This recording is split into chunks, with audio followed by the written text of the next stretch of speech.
Hi, I'm Sarah Marie with Sarah Marie Fitness, and today is Vlogmas, and I want to show you two great ideas to eat post-run. One, if you run in the morning, I've got a great oatmeal recipe, and two, if you're running in the afternoon or evening and you need a not breakfasty type meal, I've got a great recipe for you today, and I want to show those to you.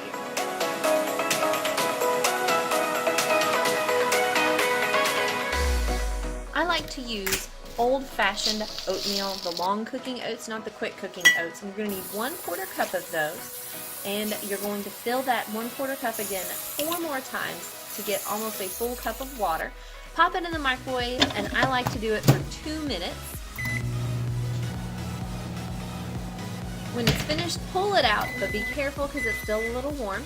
I add half a scoop of protein and half a scoop of a meal replacement shake, and sometimes a full scoop of meal replacement shake, and some honey for sweetener.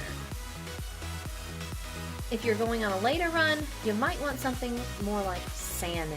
This is my favorite salmon recipe. Grab it straight from the freezer, preheat your oven to 450 degrees, put your salmon on some non-stick aluminum foil, and sprinkle it with some dry ranch rub.